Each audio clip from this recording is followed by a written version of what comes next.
Ever played with fire and found yourself burning in ways you never imagined?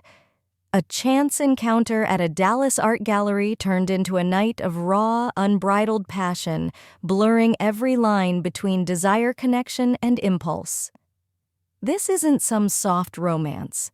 It's a wild, reckless ride through temptation, a night that broke every rule and left me changed.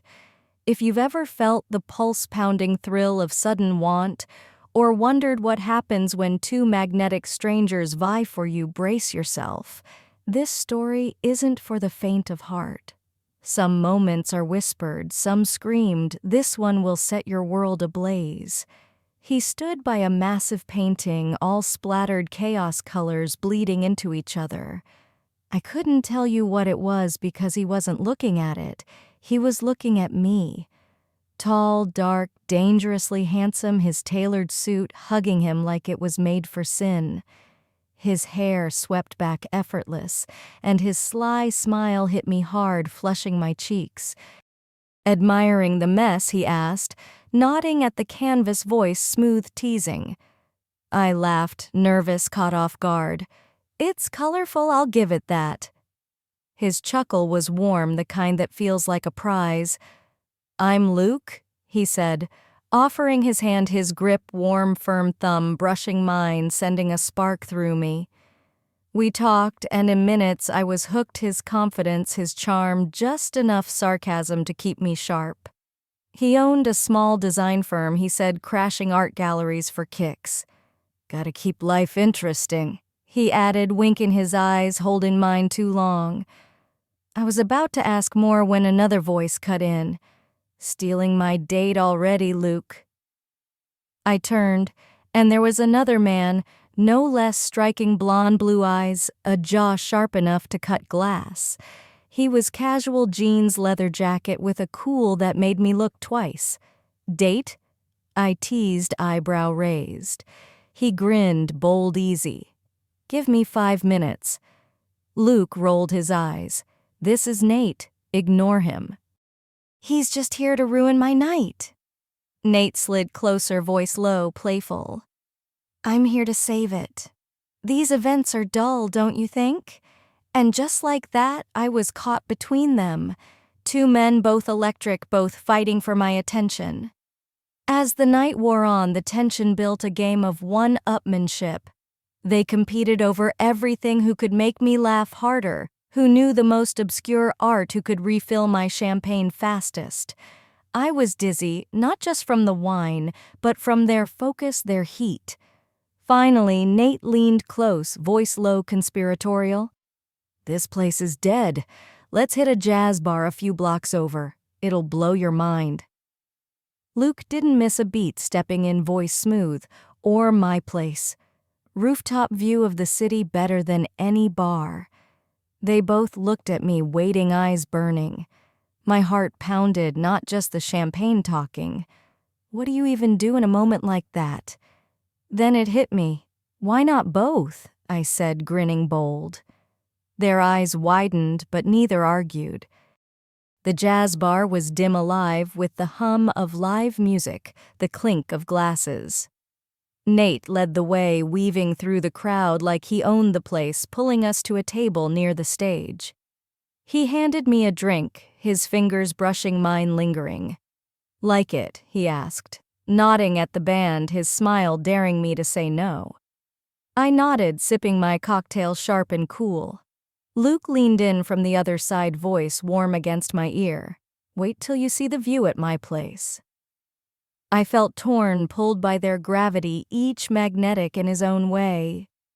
Nate was the spark, all energy, making the room orbit him with his stories, his laugh. Luke was quieter, intense, his gaze locking onto me like he was memorizing every detail. Leaving the bar, I was lightheaded, not just from the drinks, but from the thrill of them. Luke's apartment was sleek, modern, expensive, but the rooftop, the rooftop, was something else.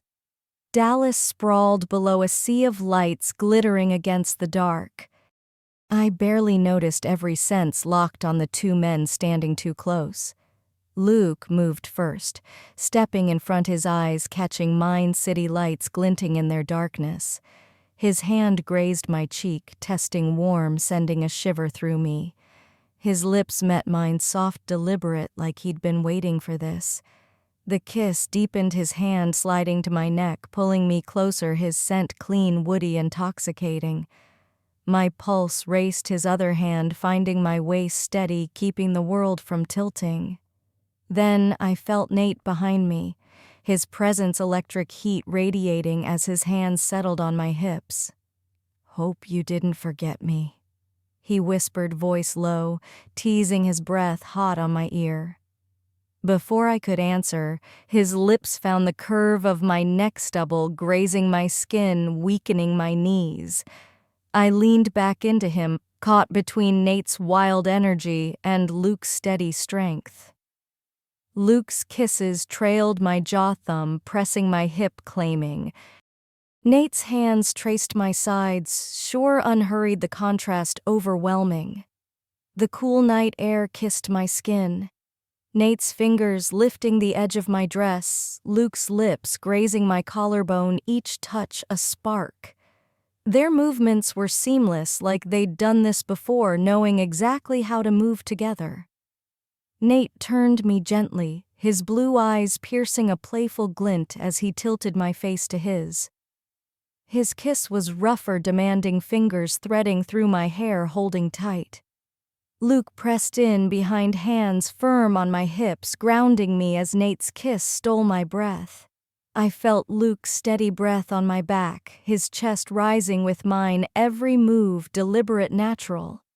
Their hands, their lips explored with an intensity that spun my head. The city's hum faded, leaving only their whispers, their touches, the faint creak of the rooftop railing as they moved around me. Nate's lips brushed my shoulder stubble, sparking shivers, while Luke's thumb traced circles on my hips, deliberate, warm. Their contrast. Luke's precision, Nate's raw energy consumed me. My breath mixed with theirs, the heat between us building, undeniable. Time stretched, each moment eternal, yet fleeting, their hands and lips knowing exactly what I craved. It wasn't just physical, it was a connection, raw, electric, overwhelming. We collapsed on the rooftop cushions, cool air brushing flushed skin. Luke pulled a folded blanket over us, Nate stretching lazily, a satisfied grin spreading. "Not bad for a rooftop first," he said, propping on an elbow, voice playful. Luke didn't reply, just turned to me, brushing a stray lock from my face. "You good?" he asked, voice soft, genuine, hitting me deep. I nodded, heart still racing. Better than good. We lay there, city lights above, their warmth around me, the world irrelevant. That night was raw passion, unexpected connection, a moment that broke reality. Ever had a night rewrite your rules? Drop it in the comments. Like, subscribe, hit the bell. Some moments change everything.